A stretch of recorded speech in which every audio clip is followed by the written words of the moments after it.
আজ রবিবার ৯ মার্চ ২০২৫, ২৪ ফাল্গুন ১৪৩১ বঙ্গাব্দ, ৮ রমজান ১৪৪৬ হিজরি।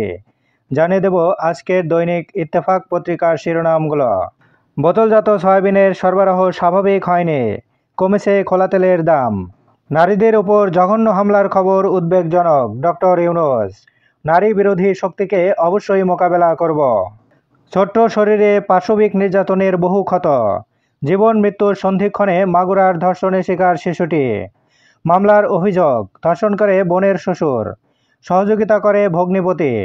শিশুটির পরিবারে পাশে থাকার আশ্বাস তারেক রহমানের। নিষিদ্ধ হিজবুত তাহরিরের ২,২০০ জনকে আসামি করে মামলা, আরও ৩৬ সদস্য গ্রেফতার। আন্তর্জাতিক নারী দিবসে নারী নিপীড়ন বন্ধের আহ্বান। 1/11-এর সময় যুক্তরাষ্ট্রের নীতিতে ভুল ছিল, সিজিএসের সংলাপে সাবেক মার্কিন কূটনীতিক। প্রতিদিন দৈনিক পত্রিকাগুলোর শিরোনাম জানতে লাইক, কমেন্ট এবং সাবস্ক্রাইব করুন। এবার শেষের পাতা। নিউ ইয়র্ক টাইমসের প্রতিবেদন, মন্ত্রিসভার উত্তপ্ত সভা। ট্রাম্প কি ইলন মাস্কের লাগাম টেনে ধরেছেন?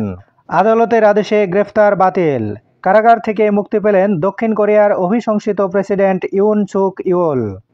নারীদের অধিকার ক্রমশ হুমকির মুখে পড়ছে, জাতিসংঘ মহাসচিব। বছিলার আরশিনগরে রাজুকের অনুমোদনহীন সারি সারি ভবন। নাগরিক সুযোগ সুবিধা রাখেননি ভবন মালিকরা।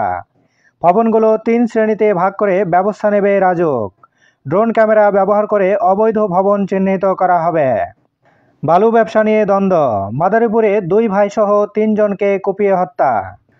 ইউনিসেফ, প্ল্যান ইন্টারন্যাশনাল ও ইউএন উইমেনের প্রতিবেদন, বাল্যবিবাহে এশিয়ায় বাংলাদেশ শীর্ষে। ইউক্রেনে রুশ ক্ষেপণাস্ত্র হামলায় নিহত 25। রাশিয়ার চেয়ে ইউক্রেনকে সামলানো কঠিন, বললেন ট্রাম্প। সোনারগাঁওয়ে মাইকে ঘোষণা দিয়ে ছিনতাইকারীদের বাড়িতে এলাকাবাসীর হামলা।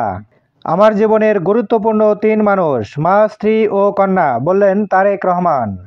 নারীরা যে নিরাপত্তা পাওয়ার কথা তা দিতে সরকার ব্যর্থ হয়েছে, জানালেন সার্জিস আলম। দ্রুত শাস্তি হলে নারীর প্রতি সহিংসতা কিছুটা হলেও কমত, ডাক্তার ফাউজিয়া মুসলেম।